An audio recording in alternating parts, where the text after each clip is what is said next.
ನನ್ನ ಮಗಳ ವಿಚಾರದಲ್ಲಿ ನ್ಯಾಯ ಕೊಡಿಸದಿದ್ದರೆ ಪುತ್ತೂರು ಮಹಾಲಿಂಗೇಶ್ವರ ದೇವರ ಧ್ವಜಸ್ತಂಭದ ಮುಂದೆ ಕುಳಿತುಕೊಳ್ಳುತ್ತೇನೆ ಎಂದು ಸಂತ್ರಸ್ತೆ ತಾಯಿ ನಮಿತಾ ಸ್ಫೋಟಕ ಹೇಳಿಕೆಯನ್ನು ನೀಡಿದ್ದಾರೆ. ಇಂದು ಸುದ್ದಿಗೋಷ್ಠಿಯಲ್ಲಿ ಮಾತನಾಡಿದ ಅವರು, ಪ್ರಕರಣ ನಡೆದು 1 ವರ್ಷ ಕಳೆದಿದೆ. ಆದರೂ ಪಿಜಿ ಜಗನ್ನಿವಾಸ್ ರಾವ್ ಈಗಲೂ ಧಾರ್ಮಿಕ ಕ್ಷೇತ್ರದ ಕಾರ್ಯಕ್ರಮಗಳಲ್ಲಿ ಭಾಗವಹಿಸುತ್ತಿದ್ದಾರೆ. ಆದರೆ ಇಲ್ಲಿಯವರೆಗೂ ಅವರು ತನ್ನ ಮಗನಿಂದ ಓರ್ವ ಹೆಣ್ಣು ಮಗಳಿಗೆ ಆದ ಅನ್ಯಾಯದ ಬಗ್ಗೆ ಗಮನ ಹರಿಸುತ್ತಿಲ್ಲ. ಈ ಹಿಂದೆ ಕೃಷ್ಣ ಜೇರಾವ್ ಹಾಗೂ ಸಂತ್ರಸ್ತೆಗೆ ಮದುವೆ ಮಾಡಿಸುವುದಾಗಿ ಪಿಜಿ ಜಗನ್ನಿವಾಸ ರಾವ್ ಅವರು ಹೇಳಿದ್ದರು. ಮುಚ್ಚಳಿಕೆ ಪತ್ರ ಬರೆದು ಕೊಟ್ಟಾಗ ಕೂಡ ಮದುವೆ ಮಾಡಿಸುವ ಜವಾಬ್ದಾರಿ ನನ್ನದು, ಮನೆಯಲ್ಲಿ ನನ್ನ ತೀರ್ಮಾನವೇ ಅಂತಿಮ ಎಂದು ಹೇಳಿದ್ದರು. ಆದರೆ ಅವರು ಈಗ ಅದರಿಂದ ವಿಮುಖರಾಗಿದ್ದಾರೆ ಎಂದು ನಮಿತಾ ನುಡಿದಿದ್ದಾರೆ.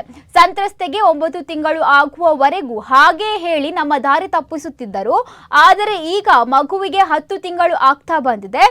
ತಮ್ಮ ಪುತ್ರ ಕೃಷ್ಣ ಹಾಗೂ ಸಂತ್ರಸ್ತೆಗೆ ಮದುವೆ ಮಾಡಲು ಪಿಜಿ ಜಗನ್ನಿವಾಸ ರಾವ್ ಅವರು ಮುಂದೆ ಬಂದಿಲ್ಲ. ಇಷ್ಟೆಲ್ಲ ಆದರೂ ಇಲ್ಲಿಯವರೆಗೂ ಅವರು ಧಾರ್ಮಿಕ ಕ್ಷೇತ್ರಗಳಲ್ಲಿ ಮಾಡುವ ಕೆಲಸದ ಬಗ್ಗೆ ನಾನು ಮಾತನಾಡಿರಲಿಲ್ಲ. ಆದರೆ ಇನ್ನು ಮುಂದೆ ಪಿಜಿ ಜಗನ್ನಿವಾಸ ರಾವ್ ಅವರನ್ನ ಧಾರ್ಮಿಕ ಕ್ಷೇತ್ರದ ಯಾವ ಚಟುವಟಿಕೆಗಳಲ್ಲಿಯೂ ಸೇರಿಸಿಕೊಳ್ಳಬೇಡಿ ಎಂದು ಕೇಳಿಕೊಳ್ಳುತ್ತೇನೆ. ತನ್ನ ಮಗನ ತಪ್ಪಿನ ಅರಿವಿದ್ದರೂ ಕೂಡ ಅವರು ದೇವರ ಕಾರ್ಯಗಳಲ್ಲಿ ಭಾಗವಹಿಸುತ್ತಿದ್ದಾರೆ ಎಂದು ನಮಿತಾ ಹೇಳಿದ್ದಾರೆ.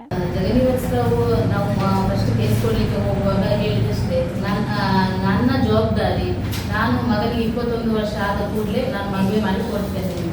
ಇಷ್ಟುವರೆಗೆ ದಿನಗೂಡ್ತ ಇದ್ದಾರಲ್ಲದೆ ಏನೇ ಟೆಸ್ಟ್ ಬಂದ ನಂತರ ಸಹ ಹೇಳಿದಷ್ಟೇ, ಮದುವೆ ಮಾಡಿಸ್ತೇವೆ, ಮಗ ಒಪ್ಪುದಿಲ್ಲ ಅಂತ.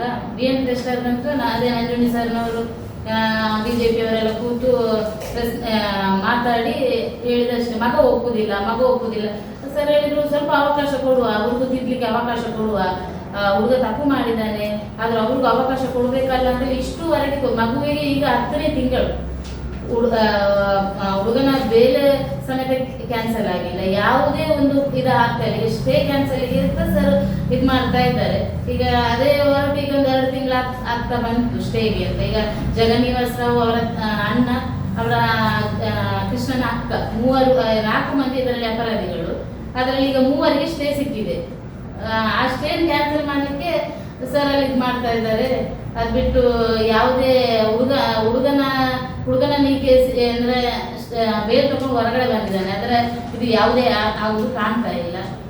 ಮತ್ತೆ ಇಷ್ಟವರೆಗೆ ನಾನು ಜಗನ್ನಿವಾಸ್ ರಾವ್ ಯಾವುದೇ ದೇವಸ್ಥಾನದಲ್ಲಿ ಆಗಲಿ ಅಥವಾ ಅವ್ರದ್ದು ಯಾವುದೇ ಕಾರ್ಯ ಚಟುವಟಿಕೆಯಲ್ಲಿ ನಾನು ಯಾವತ್ತೂ ಮಾತಾಡಿಲ್ಲ. ಅವರು ಇದು ಮಾಡಬಾರ್ದು, ಯಾವುದೇ ದೇವಸ್ಥಾನದಲ್ಲಿ ಕೆಲಸ ಆಗಲಿ ಯಾವುದೇ ಇದು ಮಾಡಬಾರ್ದು ಅಂತ ನಾನು ಯಾವುದ್ರಲ್ಲೂ ನಾನು ಹೇಳಿಲ್ಲ. ಅವರನ್ನ ಪಕ್ಷದಿಂದ ತೆಗೆದು ನಾನು ಕೇಳಿದಿಷ್ಟ, ಅವರನ್ನು ಪಕ್ಷದಿಂದ ತೆಗೆದು ನನಗೇನು ಸಿಗ್ಲಿಕ್ಕಿದೆ ಇದರಲ್ಲಿ, ನನ್ನ ಮಗಳಿಗೂ ಅಥವಾ ನಮ್ಗೆ ಏನು ಸಿಗುವಂಥದ್ದು ಏನಿಲ್ಲ. ಅದನ್ನು ಇದಕ್ಕಿಂತ ಮುಂಚೆ ನಾನು ಹೇಳಿದ್ದೇನೆ, ಈಗ ಹೇಳ್ತಿದ್ದೇನೆ.